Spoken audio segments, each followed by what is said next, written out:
And all weekend long, the women's basketball tournament down in Greensboro. Virginia Tech came up just short yesterday of would have been the 3 seed had they won. Instead, now the 5 seed. They will play on Thursday against either Clemson or Syracuse. This team currently on the 6th line, according to ESPN, the NCAA tournament. Want to get up to that 4 to host games, but I think they're in a very similar situation to the men's team. If they just start hitting shots, it's incredible how much better they are. So against, there are 6 ranked teams in the ACC, 5 or 6. Yeah, and 6. so I looked at all of Tech's games against ranked teams in the ACC. 4 of them were on the road, 3 of them were at home. On the road, they got blown out by UNC. They just didn't even show up. Played an ugly game against NC State and lost by 6. More or less got blown out against Notre Dame. It wound up being 13 points, but it wasn't that close. And then got blown out by Louisville. So on the road, they went 0-4, and the average score was 65-51. And in those games, they shot 34% from the field and 25% from 3. Now, then you go at home, they beat Georgia Tech and UNC, and they lost to NC State. So they went 2-5 against the other ranked teams in the ACC, and I'm not counting Duke because they beat Duke a couple times early. Yeah. Duke's not that good and shouldn't have been. I'm talking about that echelon that is currently ranked at the top of the league. So in the 5 losses, and Captain Obvious reporting for duty, this is the key. In the 5 losses, they shot 36% from the field, 25% from 3-point range, and so we were talking about this before we started recording. You can make the argument, well, those are the best teams in the league they're playing. Of course they don't shoot as well. You watched that game against NC State yesterday. That was a lot of open 3-pointers that Tech didn't make. 7 of 26. If they just make 3 more, 10 of 26, then they win that game. So this is the key for them is there's something. They're a very good basketball team, and Liz Kitley's pretty consistent. Yeah. No matter who she's playing against. What happens, in my opinion, and you guys that see every single game can comment on this, when they really start to play the better teams in the ACC, the shooting goes. I think there's something mental going on there because they're getting the same shots. They're just not making them. And the Hokies will have to play some good teams in Greensboro this week.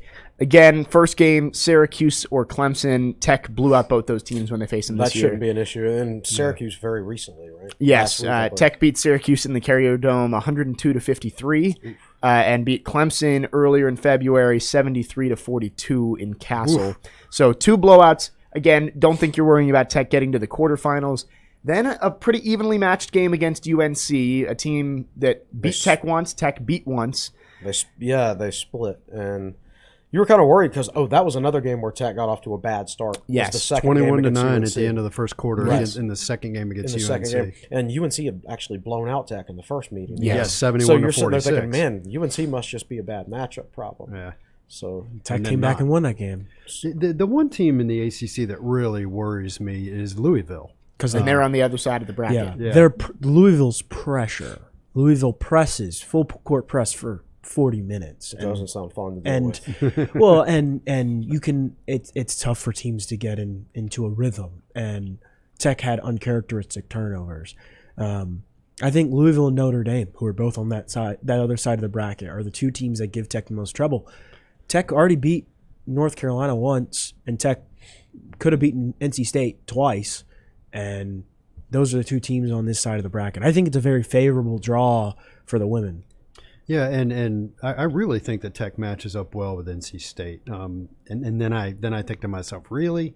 Because I watched that game yesterday, and Tech played defense better in the second half, but they gave up 48 points in the paint. Yes. And a lot of it was NC State just cleared out.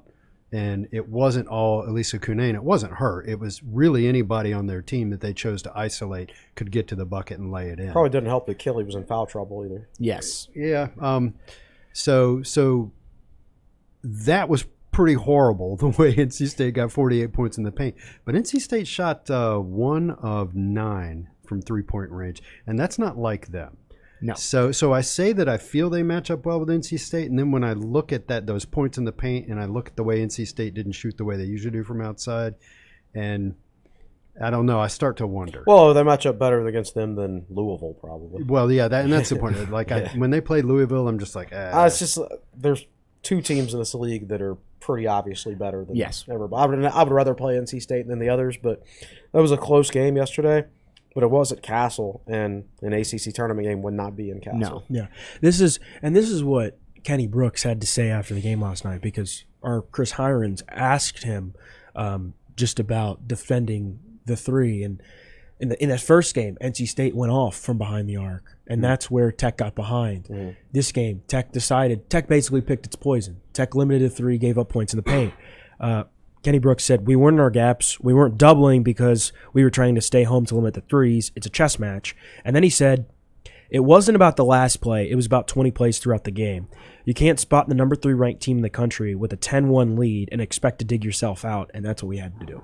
So I honestly think a lot of it came down to Tech's defense, and just early in that game, NC State Didn't they make 8 of their first 9 or 9 of their first 10? Yeah, 11 of 18 in that first quarter. Wow. 11 of 18. That's 61%. They led 23-12 at the end of the first quarter. And Tech wasn't hitting its shots and got a little bit better offensively, but there were a lot of kind of like what you mentioned, Will, where NC State, it wasn't a true isolation, but it was essentially 3 players on the wing. Cunane comes up and sets a screen for the ball handler who drives, and there's no help defense coming. Yeah, Tech was not helping. And she has a free lane to the basket. And something simple as that NC State scored on multiple times in the first quarter. And I think Tech did a better job from that point on. But again, you can't spot the best team in the ACC, a 10-1 lead out of the gate. And Tech, again, you think as long as you don't lose to Syracuse or Clemson, you're going to be on the 6th line at worst. To get to hosting, do we think they have to make it to the championship? I would think beat Syracuse or Clemson, beat UNC, beat NC State. That probably would be enough to push you to the 4 line. I think so, because I think you would get 2 quadrant 1 wins. Yes. As the NCAA determines it. NC State and North Carolina are both top 5 in the net. So that's 2 very, very quality wins. That means you all beaten North Carolina twice and NC State once. And, then you'd play probably Notre Dame or Louisville. Yep. But yeah, I think, would it be enough? Again, like Chris has made the point earlier with the men's team, I think it all comes back to what other teams are doing, because there are some other really, really good teams. It's not like the men's team on the bubble where a lot of the other teams are okay. Yeah. Right. The teams you're battling for a top 4 seed with are really, really you got to think they're teams. Probably going to win a couple games in the conference tournament too. Yeah. So, but I don't think a lot changes at this point of the year. Once you get up into that, once you're clearly in the tournament. I mean, unless, like, if you're a 6th seed, you're probably going to stay a 6th seed whether you win your first game or lose. If you beat NC State, that would be the only way I see Tech moving up. If you beat one of those top tier teams in the ACC. Yeah. But Tech clearly in the tournament. No reason to worry about Selection Sunday for the women's team. Yeah, and then the key for them is just like it is for the men's team. The men's team has not shot well from 3-point range for a while now. Yeah. If that turns right around the time the ACC tournament starts, great. For the women, it's more a case of not shooting well from outside against the better teams in the conference. And again, these are open shots. We know they can make them. I mean, Amor and Kayla King were something like 2 of 11 or 2 of 12 from the outside. They can make those shots, and they were open shots. So if those start to fall, they're going to be a really hard team to beat. Tech hoping to get hot at the right time, maybe make a run to a Sweet 16, which is what Kenny Brooks said their goal was at the beginning of the season.